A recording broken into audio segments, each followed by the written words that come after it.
سوال نمبر 8 ہے کہ قادیانیوں کے ساتھ بائیکاٹ کے سلسلے میں ہماری کیا ذمہ داری ہے؟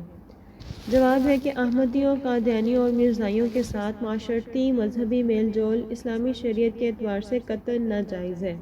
اس سلسلے میں رابطہ عالم اسلامی کی قرارداد دلیل ہے جو 1974 کے ایک بڑے اجتماع میں مکہ مکرمہ میں منظور ہوئی، جس میں اسلامی ممالک اور 144 مسلم آبادیوں کی تنظیموں کے نمائندے شامل تھے، جس کی شق 3 سے یہ ہے کہ مرزائیوں سے مکمل عدم تعاون، اقتصادی اور معاشرتی اور ثقافتی ہر میدان میں مکمل بائیکاٹ کیا جائے، ان کے کفر کے پیش نظر ان سے شادی بیاہ کرنے سے اجتناب کیا جائے اور ان کو مسلمانوں کے قبرستان میں دفن نہ کیا جائے۔ اس شق کے پیش نظر تمام دنیا کے وہ مسلمان جو ان دونوں گروپوں کی ضرر رسانی کا بھی علم رکھتے ہیں اور وہ اس بات کو بھی جانتے ہیں کہ ان دونوں گروپوں کی آمدنی کا ایک کثیر حصہ حضرت محمد صلی اللہ علیہ وسلم کے عقیدہ ختم نبوت کے خلاف ہوتا ہے، انہوں نے ان دونوں گروپوں کا سوشل بائیکاٹ کر رکھا ہے، کیونکہ ان کے ذہن میں ہے کہ ان کے ساتھ اتنا سا تعلق اللہ تعالیٰ اور اس کے رسول کے غضب کو دعوت دینے کے مترادف ہے، اور جو نہیں جانتے ان کو خبردار کیا جا رہا ہے کہ ساری دنیا کے مسلمان جہاں کہیں بھی رہتے ہوں ان دونوں گروپوں کے ساتھ مکمل بائیکاٹ کریں۔ ان کے ساتھ میل جول، اٹھنا بیٹھنا، خرید و فروخت، ان کی دعوت میں شریک ہونا یا ان کو دعوت پر مدعو کرنا بند کر دیں۔ اگر یہ مر جائیں تو ان کے کفن دفن جنازے میں شریک نہ ہوں اور ان کے مردوں کو اپنے قبرستان میں دفن نہ ہونے دیں، جبکہ پہلے ہی بتایا جا چکا ہے کہ اسلام عیسائی اور یہودی وغیرہ دیگر مسلموں کو برداشت کرتا ہے، سوائے قلبی دوستی کے، ہمدردی، نفع رسانی، ظاہری خوش اخلاقی، سماجی تعلقات اور معاملات کی اجازت دیتا ہے۔ عیسائی کافر ہے مگر ان کا نبی سچا تھا، یہودی خود غلط ہے مگر جن کو وہ نبی مانتے تھے وہ صادق تھے، سچے نبی کے جھوٹے پیروکار سے تعلق ہو سکتے ہیں مگر کذاب دجال کے پیروکاروں، حضرت محمد صلی اللہ علیہ وسلم کے باغیوں اور کفر کو اسلام کا لبادہ پہنا کر دھوکہ دینے والوں سے تعلقات نہیں رکھے جا سکتے۔ اسلام کی غیرت کا تقاضا یہ ہے کہ مسلمانوں سے محبت کی جائے اور گستاخان رسول صلی اللہ علیہ وسلم اور گستاخان اسلام سے نفرت کی جائے۔ ہم مانتے ہیں کہ مغربی ممالک میں ایسا نہیں ہوتا، مگر جہاں بھی ہے وہ پہلے مسلمان ہیں،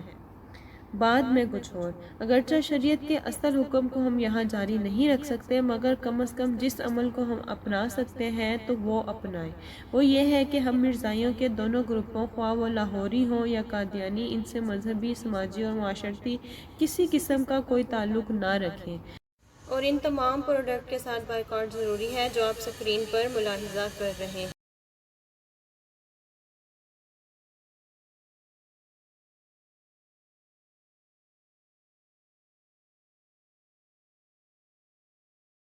ہم نے اپنا فرض سمجھتے ہوئے آپ پر ان تمام باتوں کو کھول دیا ہے اور سلسلے میں ملی رہنمائی کا مکمل فریضہ ادا کر دیا ہے۔ اب آپ اپنی ذمہ داری نبھائیں۔ آپ تمام بہنوں سے آخری گزارش یہ ہے کہ اللہ تعالیٰ کسی مرزائی کو ہدایت دے دیں اور وہ مسلمان ہونا چاہے تو اس کے مسلمان ہونے کے لیے ضروری ہے کہ وہ مرزا قادیانی سے اپنی علیحدگی اور برات کا کھلم کھلا اظہار کرے، عام مجمع میں ثقہ گواہوں کے سامنے حلفیہ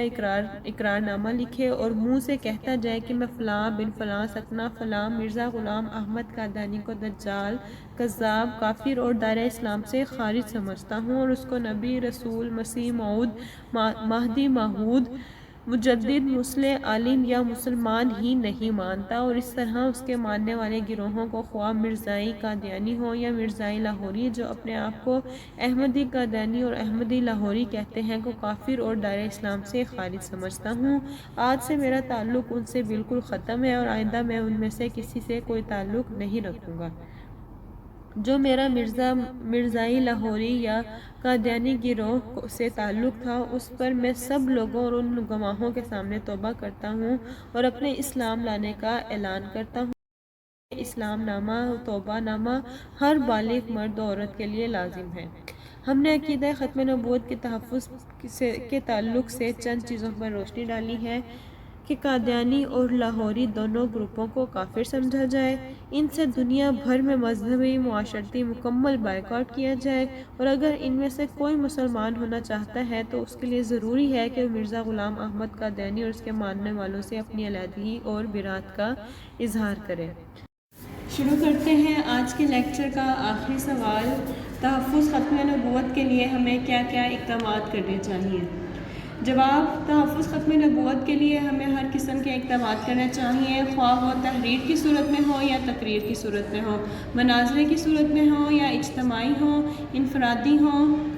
مالی ہوں یا جانی۔ غرض یہ کہ ہر صورت میں خواہ ٹیچر ہیں تو اپنے شاگردوں کو قادیانی فتنے سے متعلق تعلیم دیں، اگر والدین ہیں تو اپنی اولاد کو، آفیسر ہیں تو اپنے ملازمین کو، آفس کے متعلقین کو، خطیب ہیں تو ممبر پر، سوشل میڈیا یوزر ہیں تو پوسٹ کی صورت میں، المختصر ہر فیلڈ سے منسلک خود سے وابستہ اور گرد و نواح کے لوگوں کو اس فتنے سے متعلق آگاہی دیں اور سب مسلمانوں کو ان سے ہوشیار رہنے کی تلقین کریں۔ بالکل اسی طرح جیسے کرونا وائرس سے بچنے کی تدابیر اختیار کی جا رہی ہیں، ایسے ہی قادیانی وائرس سے بچاؤ کی مہم شروع کرنی ہوگی، کیونکہ جس طرح کرونا جان کا دشمن ہے، بالکل اسی طرح قادیانی وائرس ایمان کا دشمن ہے، لہٰذا اس وائرس سے بچاؤ کے لیے علماء حق سے رجوع کرنا چاہیے۔ ہم امید کرتے ہیں کہ آپ اس ذمہ داری سے ضرور عہدہ برا ہوں گے۔ اللہ تعالیٰ سب مسلمانوں کو اس کی توفیق دے، آمین۔ وآخر دعوانا ان الحمد للہ رب العالمین۔